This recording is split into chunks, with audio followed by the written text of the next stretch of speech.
নমস্কার দর্শক বন্ধুরা, রোশনাইয়ের আজকের পর্ব নিয়ে আমি তোমাদের সামনে চলে এসেছি। বাংলা সিরিয়াল সমাচারে স্বাগত জানিয়ে আজকের পর্ব আমি শুরু করছি। প্রথমে আমরা দেখতে পাচ্ছি রোশনাইকে সুরঙ্গমা জলের মধ্যে টেনে নিয়ে যাচ্ছে আর সমানে বলে যাচ্ছে যে আরও নামো আরও নামো। রোশনাই তো নেমেই চলেছে। এবার আরণ্যককে বলতে শোনা যাচ্ছে, রোশনাই বেশি দূরে যেও না, কিন্তু হাত কিন্তু ধরে রেখো শক্ত করে, কেমন?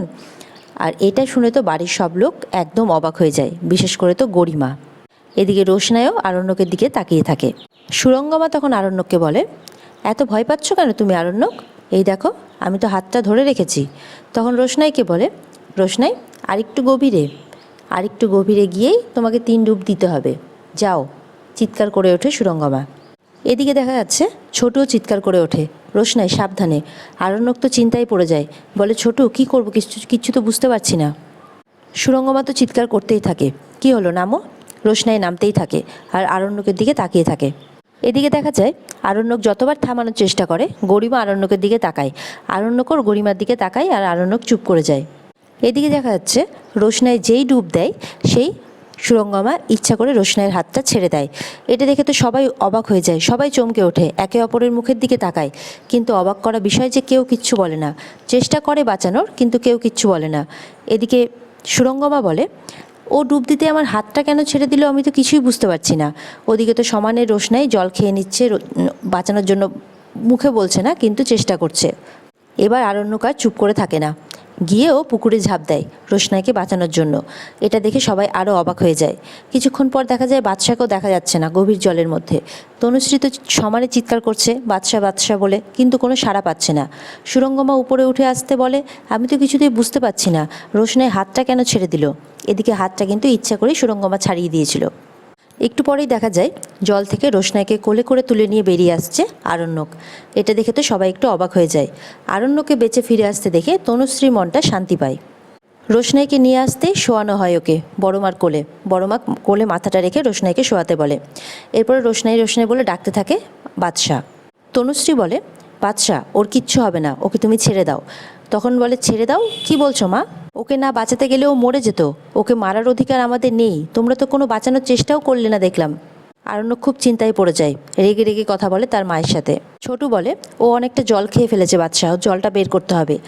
বাদশাহ রোশনাইয়ের গায়ে হাত দিতে ইতস্তত বোধ করে। তখন বলে, মেম সাহেব একটু হেল্প করো না। জাহ্নবী এসে হেল্প করে। রোশনাইয়ের মুখ থেকে জল বেরিয়ে আসে, রোশনাইয়ের জ্ঞান ফেরে। ঠাম্মি বলে, রোশনাই তুমি হাতটা ছাড়তে গেলে কেন? তখন রোশনাই বলে, না না আসলে। তনুশ্রী বলে, হাতটা ছাড়িয়ে তো একটা বিপদ বাঁধালে, সিম্প্যাথি গুঁড়োতে চাও না সবার? জাহ্নবী বলে। তখন সুরঙ্গমা বলে ওঠে, আবার বলে বসো না যেন যে হাতটা আমি ইচ্ছে করে ছাড়িয়ে দিয়েছিলাম। তখন রোশনাই বলে, না না, আমি সেসব কিছুই বলবো না, আসলে হাতটা ছুটে গেছিলো। এরপরে দেখা যায় আরণ্যক ধরে ধরে রোশনাইকে বসায়। এটা দেখে তো গরিমার একটুও ভালো লাগে না, কিন্তু কিছু বলেও না। এরপরে ছোটু বাদশাকে বলে যে, তুই না থাকলে আজকে যে কি হতো রোশনাইয়ের। তখন বাদশা বলে, কি যে করব ছোটু, আমার আর কিছু ভালো লাগছে না এসব। সুরঙ্গমা বলে, এখান থেকে যাওয়ার আগে সবাইকে আমার একটা কথা বলা উচিত। আরণ্যকের সাথে আমার কথা হয়েছে, ও খুব আনন্দের সাথেই আমাকে বলেছে, আর আমিও ঠিক করেছি, আর আমিও খুব তাড়াতাড়ি রোশনাইয়ের জীবনটা গুছিয়ে দিতে চাই। সুরঙ্গমা আরও বলে, রোশনাইয়ের জন্য আমি একটা ভালো পাত্রের ব্যবস্থা করব, আর যত তাড়াতাড়ি সম্ভব ওকে বিয়ে দিয়ে দেওয়ার চেষ্টা করব। এটা শুনে তো রোশনাই অবাক হয়, সুরঙ্গমার দিকে তাকায়। আরণ্যকের বাড়ির লোক খুব খুশি হয়, আরণ্যক চুপ করে থাকে। সুরঙ্গমা বলে, যেই মিথ্যেটা ও তৈরি করার চেষ্টা করেছিল সেটাকে আজকে আমরা সত্যের রূপ দেব। তখন তনুশ্রী বলে, এই মেয়ে, আমরা কতটা হিউম্যান তুমি বুঝতে পারছো তো? এত কিছুর পরেও আমরা কিন্তু তোমাকে বাড়ি থেকে বের করে দেইনি, আমরা তোমার সংসারটা গুছিয়ে দেওয়ার চেষ্টা করছি। দিদা বলে, কি তুমি রাজি তো? জাহ্নবী বলে, দাঁড়াও ঠাম্মি, ওকে নিজে মুখেই বলতে দাও, কারণ পরে আবার অস্বীকারও করতে পারে। রোশনাই তখন বলে, আমি রাজি।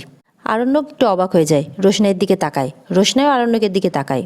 রোশনাই বলে, সুরঙ্গমা মাসি, যত তাড়াতাড়ি সম্ভব আমাকে বিয়ে দিয়ে অনেক দূরে পাঠিয়ে দাও।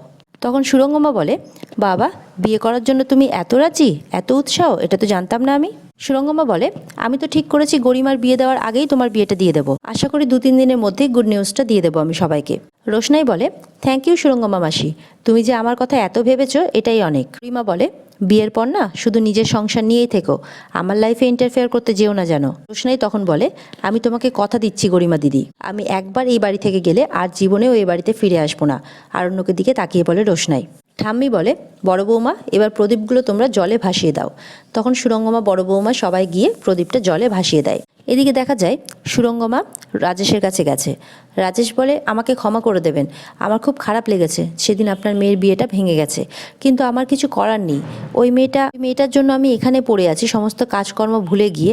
একটা বদলা তো আমাকে নিতেই হতো, আমার কিছু করার ছিল না। তখন সুরঙ্গমা রাজেশকে থামিয়ে বলে, আমার মেয়ের বিয়েটা ভাঙেনি।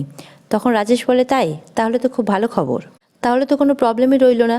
ওদের যখন বিয়েটা ভাঙেইনি তখন তো সব ঠিকই আছে। সুরঙ্গমা বলে, আমি আসলে তোমাকে একটা কথা বলার জন্য এসেছি। সুরঙ্গমা তখন রাজেশকে বলে, আমি ওদের বাড়িতে বলেছি যে মেয়েটাকে আমি একটা ভালো ছেলে দেখে বিয়ে দিয়ে দেবো, আর এটাতে ওদের কোনো আপত্তি নেই। রাজেশ একটু অবাক হয়। রাজেশ বলে, 1 মিনিট, আমার সাথে তো হাফ বিয়ে হয়ে গেছে, তাহলে আবার কার সাথে বিয়ে দেওয়ার কথা ভাবছেন আপনি? সুরঙ্গমা বলে, আমার পুরো কথাটা আগে শুনুন।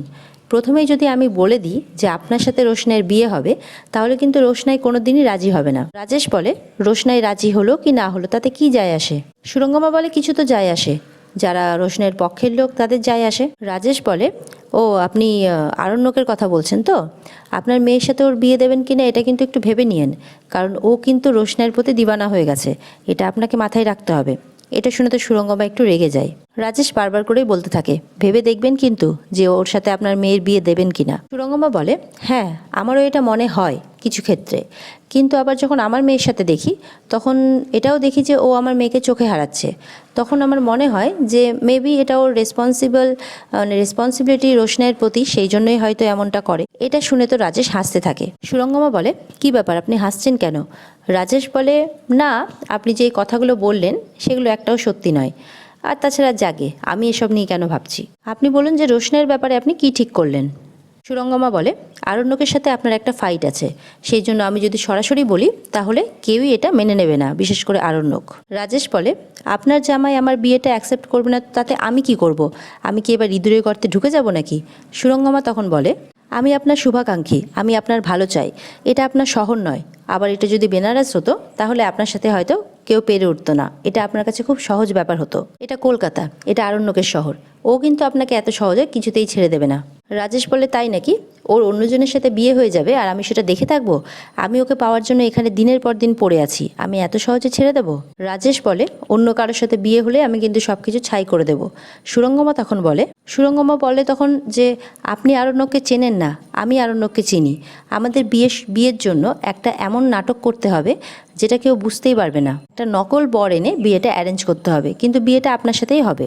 রাজেশ বলে, আপনি যেটা বলতে চাইছেন যে বিয়ের দিন অন্য ছেলের জায়গায় আমি যাব, আর আপনার কি মনে হয় আরণ্যক সেটা জেনে বসে থাকবে চুপ করে? সুরঙ্গমা তখন বলে, আপনি একটু আমার উপরে ভরসা রাখুন, আমি ঠিক ম্যানেজ করে নেব। রাজেশ বলে, আমি কি করে বিয়ে করব, ছদ্মবেশ নেব?